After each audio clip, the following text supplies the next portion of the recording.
Hey guys, I'm going to show you how to make this super tasty, gluten-free, vegan, refined sugar-free gingerbread loaf cake recipe. First you need 4 tablespoons of water and then add 2 tablespoons of flax seed that has been grounded up and let it sit aside and mix it up. It should turn into a gel texture.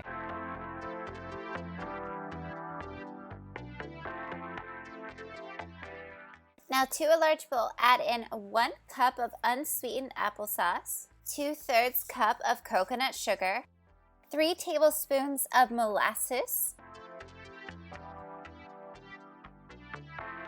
a half cup of oat milk or whatever plant milk you have in hand, and squeeze a half of a lemon, the whole half of it. Squeeze it right into the bowl. 1 tablespoon of vanilla extract, 2 cups and a half cup of oat flour. Add in 1 cup and a half cup of almond flour, 2 teaspoons of baking powder, a half teaspoon of baking soda, 1 tablespoon of ginger, 1 tablespoon of cinnamon, 1 teaspoon of ground clove, 1 teaspoon of sea salt.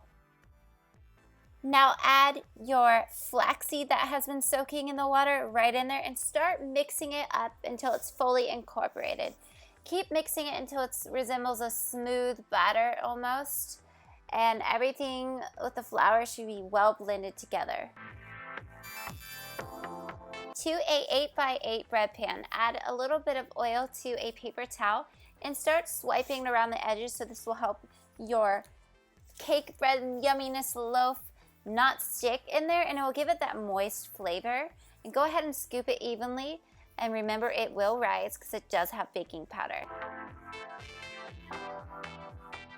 Now go ahead and preheat your oven to 350 degrees Fahrenheit and bake your deliciousness until for 35 minutes in your oven. Depending on the way your oven is, you might need to check it with the fork. If it's still sticking to the fork, put it back in a little bit longer and just keep checking on it. Now go ahead and pull it out of the oven when it's done and just smell that. Give it a good sniff. Let that cool down for about 2 hours, because if you pull it out of the pan right away, it will crumble. You don't want it to do that. Go ahead and cut it up and share it with your family. All my kids love it. You'll love it. Everyone's going to love it. They're not going to even know that it's vegan. Any questions you may have, go ahead and message me on Instagram and hashtag MEETTHEPRESLEYS on Instagram so I can see you make this delicious bread too.